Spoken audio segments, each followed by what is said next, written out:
പിതാവിന്റെയും പുത്രന്റെയും പരിശുദ്ധാത്മാവിന്റെയും നാമത്തിൽ ആമേൻ. യേശുവിൽ പ്രിയ സഹോദരരെ, നമുക്ക് ദൈവത്തിന്റെ പരിശുദ്ധാത്മാവിനെ പറ്റി അല്പസമയം നമുക്ക് ധ്യാനിക്കുകയും ഞാനും പരിശുദ്ധാത്മാവിലും തമ്മിലുള്ള ബന്ധത്തെപ്പറ്റി നമുക്ക് അല്പസമയം ആത്മപരിശോധന നടത്തുകയും ചെയ്യാം. ദൈവം ആരാണ്?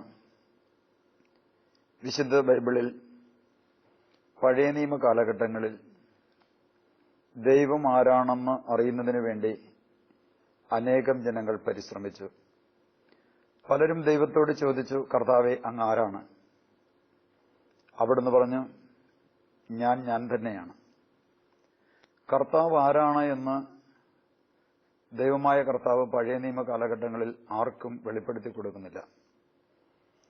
എന്നാൽ പുതിയ നിയമ കാലഘട്ടത്തിലേക്ക് വരുമ്പോൾ യേശുനാഥൻ തന്റെ രക്ഷാകര ദൗത്യ പൂർത്തീകരണത്തിനായി ഈ ഭൂമിയിലേക്ക് വരുമ്പോൾ യേശുനാഥൻ ദൈവം ആരാണ് എന്ന് വെളിപ്പെടുത്തി കൊടുക്കുന്നത് വിശുദ്ധ ഗ്രന്ഥത്തിൽ നമുക്ക് കാണുവാൻ സാധിക്കും.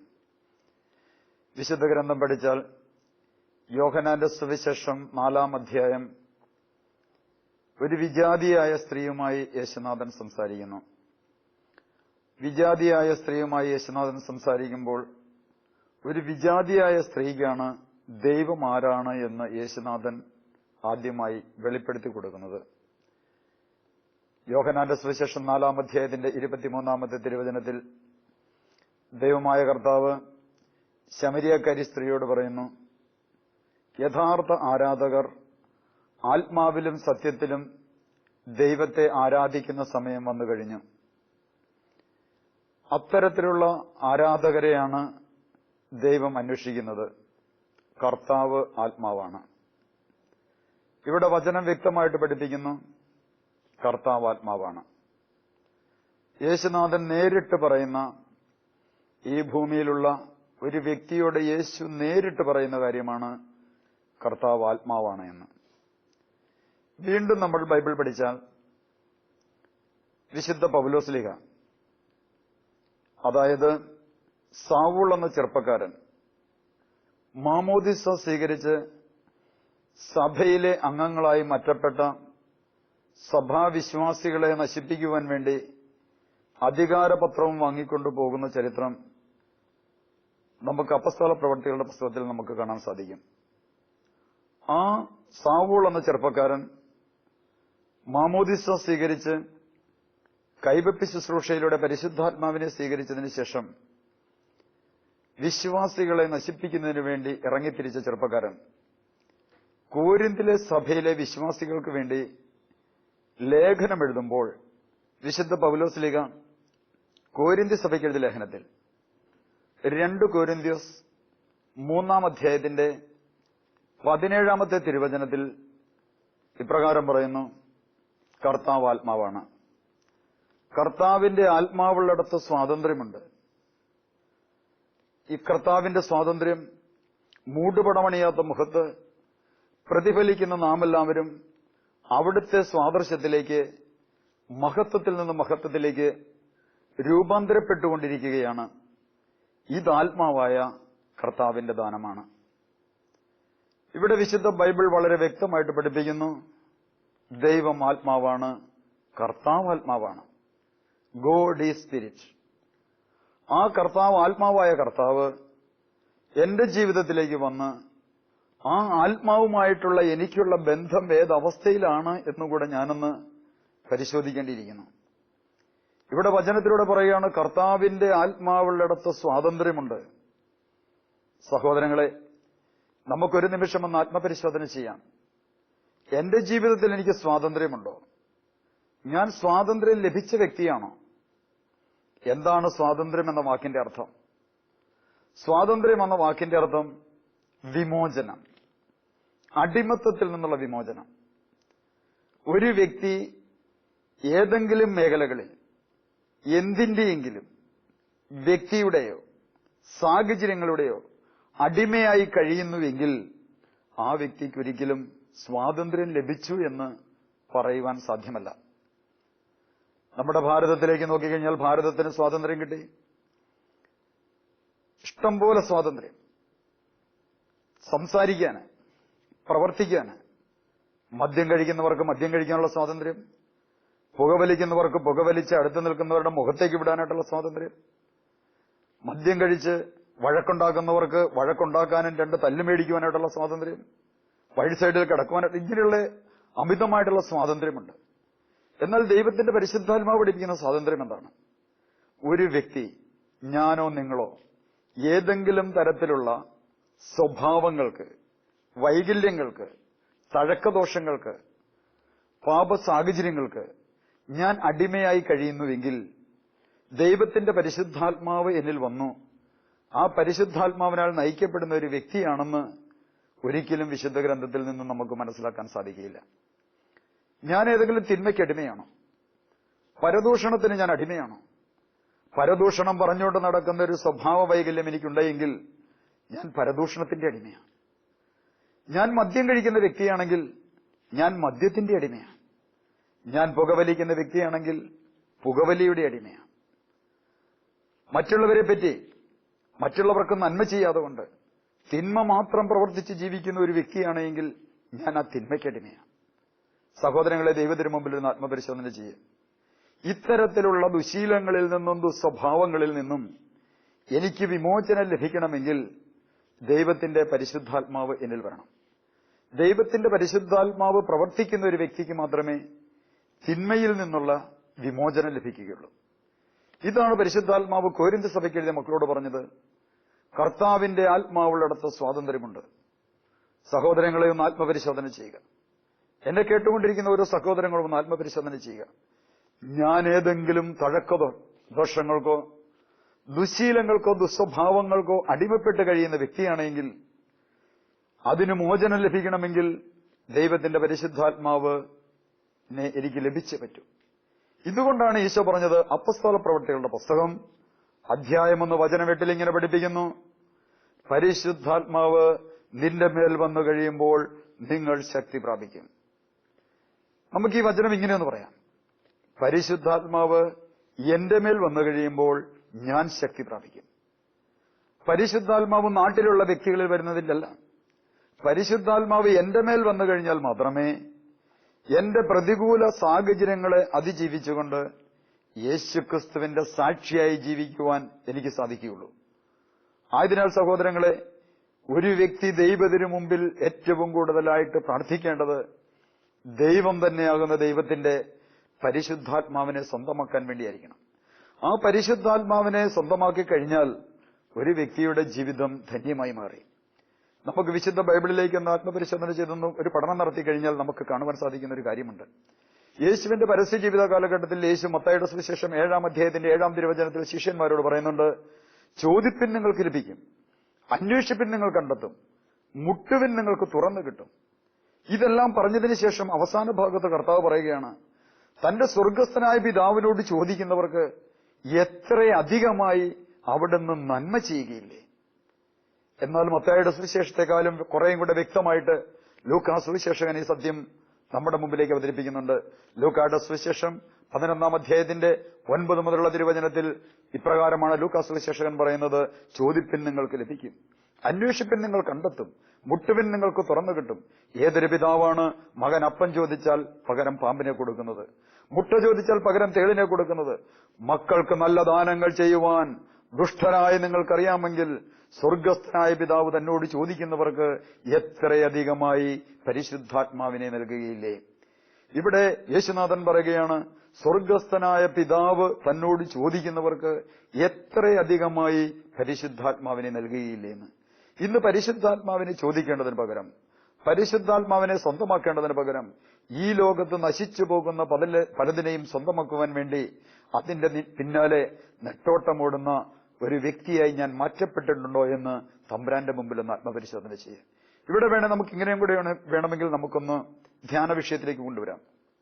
മക്കൾക്ക് നല്ല ദാനങ്ങൾ ചെയ്യുവാൻ ദുഷ്ടരായ നിങ്ങൾക്കറിയാമെങ്കിൽ സ്വർഗസ്ഥനായ പിതാവ് തന്നോട് ചോദിക്കുന്നവർക്ക് എത്രയധികമായി 2 നില വീടും കാറും എസ്റ്റേറ്റും വിദേശത്ത് ജോലിയും നിങ്ങൾക്ക് നൽകാതിരിക്കുമോ?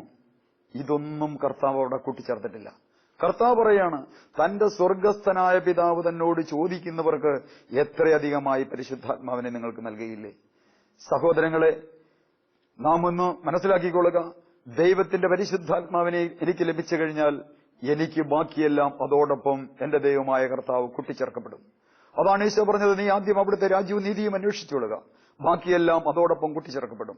ദൈവരാജ്യത്തെയും ദൈവനീതിയെയും, അതായത് പരിശുദ്ധാത്മാവിനെ അന്വേഷിക്കുന്ന വ്യക്തിക്ക്, പരിശുദ്ധാത്മാവിനെ സ്വന്തമാക്കുന്ന വ്യക്തിക്ക് ആ പരിശുദ്ധാത്മാവിലൂടെ ബാക്കി സകലതും കൂട്ടിച്ചേർത്ത് തരാമെന്ന് ഈശോ ഇവിടെ നമുക്ക് വാഗ്ദാനം ചെയ്യുന്നുണ്ട്.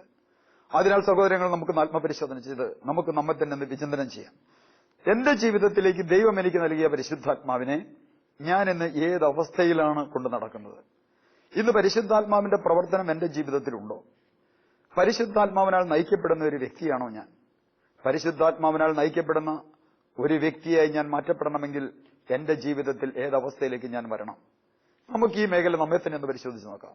ഞാൻ പരിശുദ്ധാത്മാവിനാൽ നയിക്കപ്പെടുന്ന വ്യക്തിയാണോ, അല്ലെങ്കിൽ അശുദ്ധാത്മാവിനാൽ നയിക്കപ്പെടുന്ന വ്യക്തിയാണോ എന്ന് പറഞ്ഞാൽ, ഇത് തിരിച്ചറിയണമെങ്കിൽ ദൈവത്തിന്റെ സ്വഭാവം എന്താണെന്ന് നമ്മൾ അറിയണം. ദൈവത്തിന്റെ സ്വഭാവം എന്ന് പറയുന്നത് സ്നേഹമാണ്. ദൈവത്തിന്റെ സ്വഭാവം സ്നേഹമാണെങ്കിൽ സാത്താന്റെ സ്വഭാവം വെറുപ്പാണ്. എനിക്ക് മറ്റുള്ളവരെ സ്നേഹിക്കുവാൻ, എനിക്ക് മറ്റുള്ളവരെ അംഗീകരിക്കുവാൻ എനിക്ക് സാധിക്കുന്നുണ്ടോ?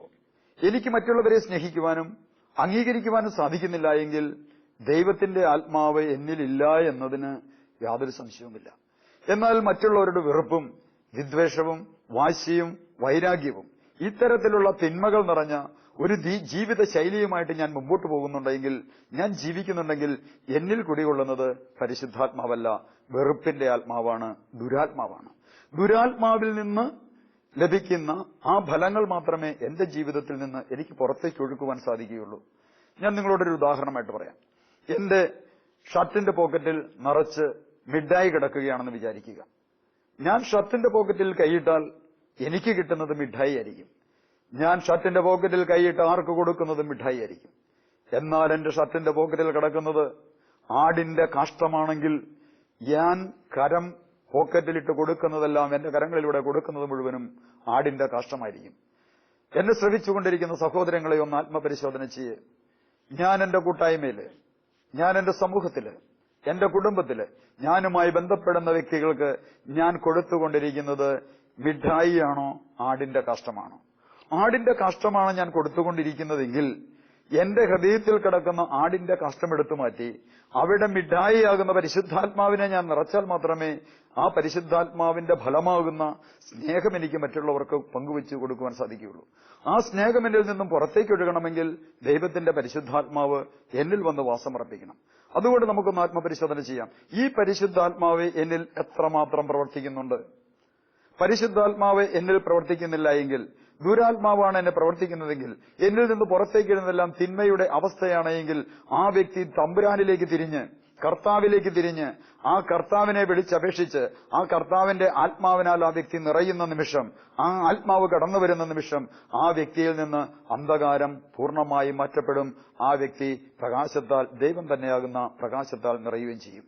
സഹോദരങ്ങളെ, പരിശുദ്ധാത്മാവിനെ ദൈവം എങ്ങനെയാണ് കൊടുക്കുന്നത്? വിശുദ്ധ ഗ്രന്ഥം പഠിച്ചു കഴിഞ്ഞാൽ നമുക്ക് സാധിക്കും.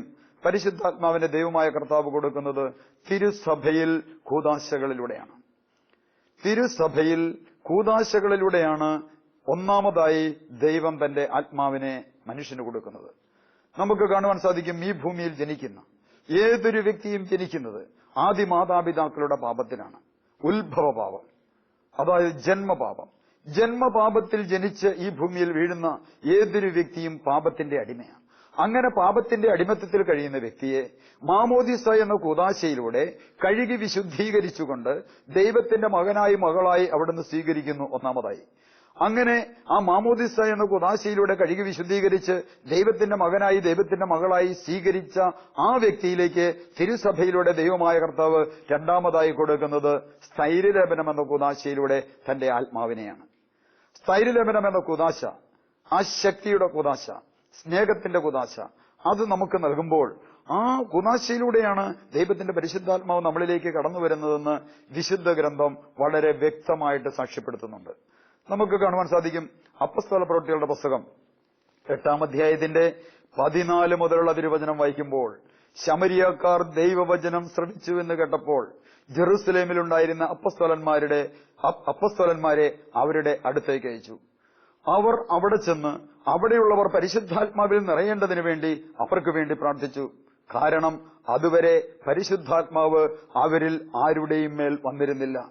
അവർ കർത്താവായ യേശുവിന്റെ നാമത്തിൽ ജ്ഞാനസ്നാനം സ്വീകരിക്കുക മാത്രമേ ചെയ്തിരുന്നുള്ളൂ. പിന്നീട് അപ്പസ്തോലന്മാർ അവരുടെ മേൽ കൈകൾ വെച്ചു. അപ്പോൾ പരിശുദ്ധാത്മാവ് അവരിൽ വന്ന് നിറയുകയും ചെയ്തു. ഹല്ലേലൂയ. ഇവിടെ നമുക്ക് കാണുവാൻ സാധിക്കും, ദൈവത്തിന്റെ പരിശുദ്ധാത്മാവിനെ ദൈവമായ കർത്താവ് കൊടുത്തത് അപ്പസ്തോലന്മാരുടെ കൈവെപ്പ് ശുശ്രൂഷയിലൂടെയാണ്. ഈ പരിശുദ്ധാത്മാവിനെ കൊടുക്കുവാനായിട്ടുള്ള അധികാരം കിട്ടിയതും അപ്പസ്തോലന്മാർക്കാണ് എന്ന സത്യം വിശുദ്ധ ബൈബിളിൽ രേഖപ്പെടുത്തിയിട്ടുണ്ട്.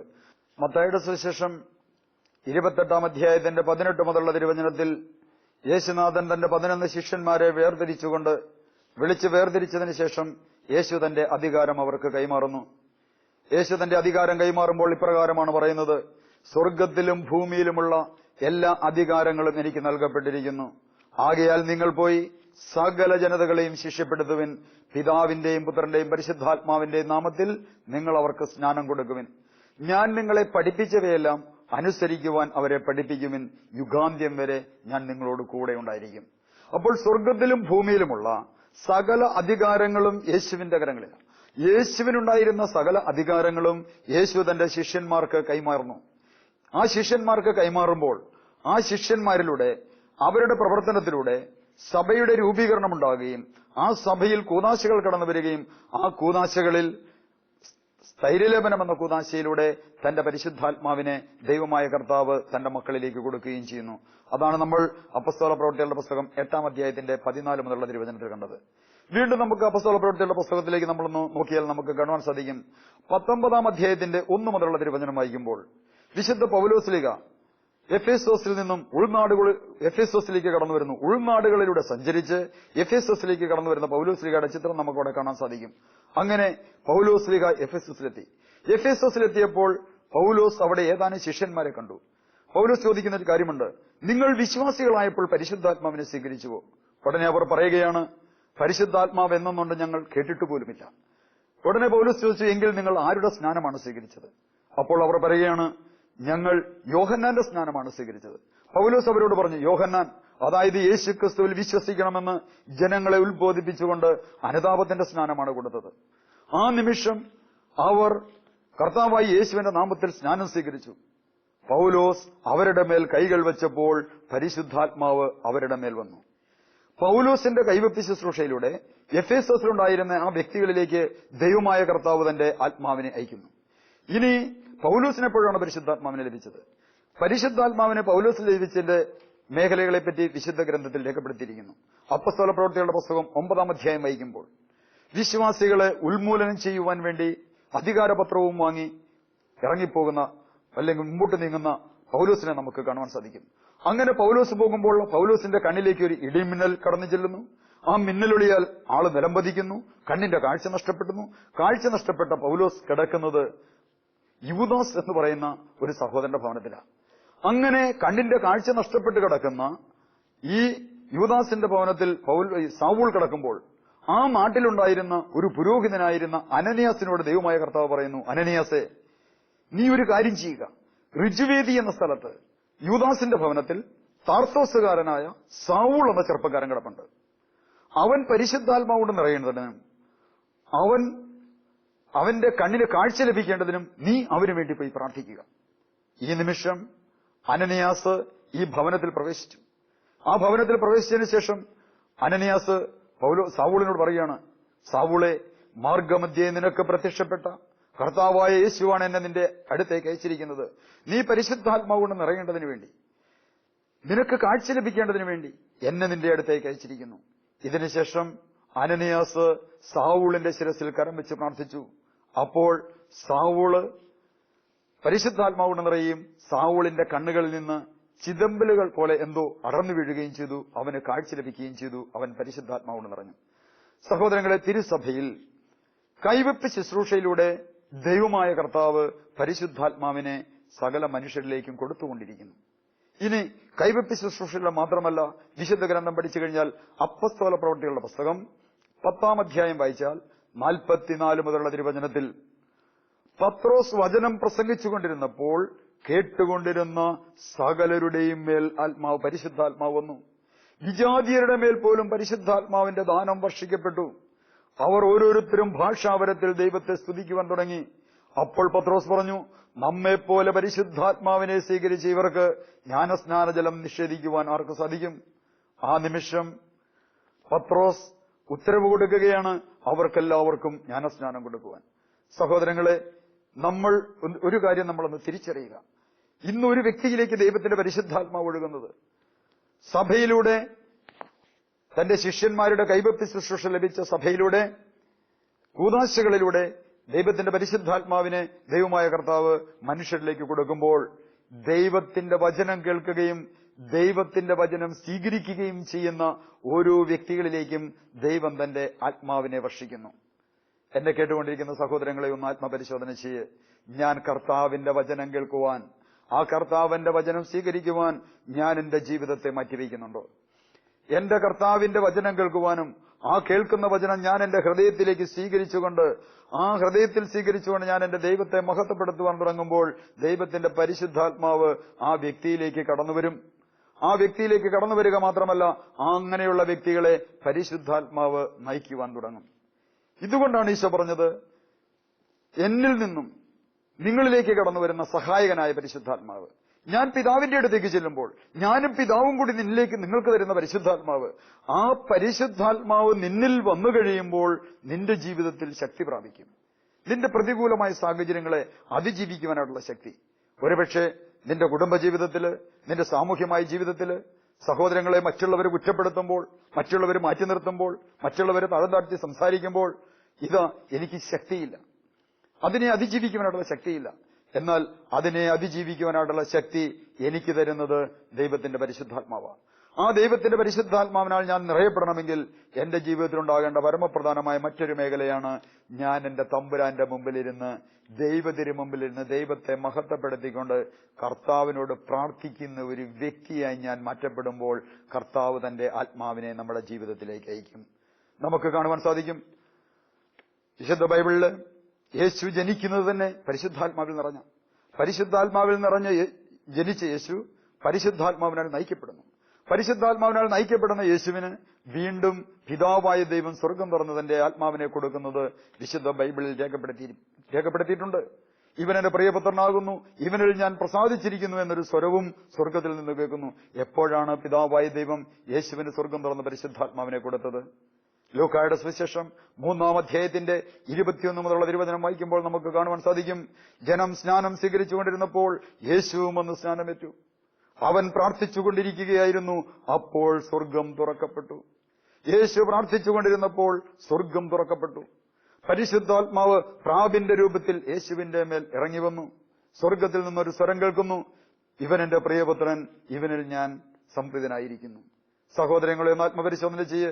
ഞാൻ തമ്പുരാന്റെ മുമ്പിലിരുന്ന് പ്രാർത്ഥിക്കുമ്പോൾ, യേശു പിതാവിനോട് പ്രാർത്ഥിച്ചപ്പോൾ പിതാവായ ദൈവം തന്റെ ആത്മാവിനെ യേശുവിലേക്ക് അയച്ചുകൊണ്ട് യേശുവിനെ നയിക്കുവാൻ വേണ്ടി യേശുവിലേക്ക് അയച്ചതുപോലെ തന്നെ ഞാൻ എന്റെ കർത്താവിന്റെ മുമ്പിലിരുന്ന് എന്റെ കർത്താവിനോട് പ്രാർത്ഥിക്കുമ്പോൾ എന്റെ കർത്താവ് ആ പ്രാർത്ഥന കേട്ടുകൊണ്ട് തന്റെ ആത്മാവിനെ നമ്മുടെ ജീവിതത്തിലേക്ക് അയക്കും. സഹോദരങ്ങളെ ഒന്ന് ആത്മപരിശോധന ചെയ്യുക. ഞാൻ മറ്റുള്ള സമയങ്ങൾ മറ്റു പല കാര്യങ്ങൾക്കും വേണ്ടി ഞാൻ സമയം കണ്ടെത്തുമ്പോൾ എന്റെ ദൈവത്തിന്റെ മുമ്പിലിരുന്നു കൊണ്ട് ഈ ശക്തിയുടെ ആത്മാവിനെ, സ്നേഹത്തിന്റെ ആത്മാവിനെ, ആത്മനിയന്ത്രണത്തിന്റെ ആത്മാവിനെ, ദൈവം തന്നെയാകുന്ന ദൈവത്തിന്റെ ആത്മാവിനെ എന്റെ ഹൃദയത്തിലേക്ക്, എന്റെ ജീവിതത്തിലേക്ക് സ്വീകരിക്കുവാൻ വേണ്ടി ശുഷ്കാന്തി കാണിക്കുന്ന ഒരു വ്യക്തിയാണോ? അതെയോ പ്രാർത്ഥിക്കാതെ കൊണ്ട്, അലസനായി ജീവിച്ചുകൊണ്ട്, ദൈവത്തിന്റെ ആത്മാവിനെ സ്വീകരിക്കാതെ കൊണ്ട്, ഈ ലോകത്തിന്റെ ആത്മാവിനെ സ്വീകരിച്ചുകൊണ്ട്, ഈ ലോകത്തിന്റെ ആത്മാവിന് അടിമപ്പെട്ടുകൊണ്ട്, തിന്മയ്ക്ക് അടിമപ്പെട്ട് ജീവിക്കുന്ന ഒരു വ്യക്തിയായി ഞാൻ മാറിയിട്ടുണ്ടോ എന്ന് ദൈവത്തിന് മുമ്പിൽ ഒന്ന് ആത്മപരിശോധന ചെയ്യാം. കർത്താവ് പറയുകയാണ്, ജ്ഞാനത്തിന്റെ പുസ്തകം അധ്യായം 1 വചനം 7 അവിടുന്ന് പറയുന്നുണ്ട്, ലോകം മുഴുവനും ദൈവത്തിന്റെ ആത്മാവിനാൽ നിറഞ്ഞിരിക്കുന്നു.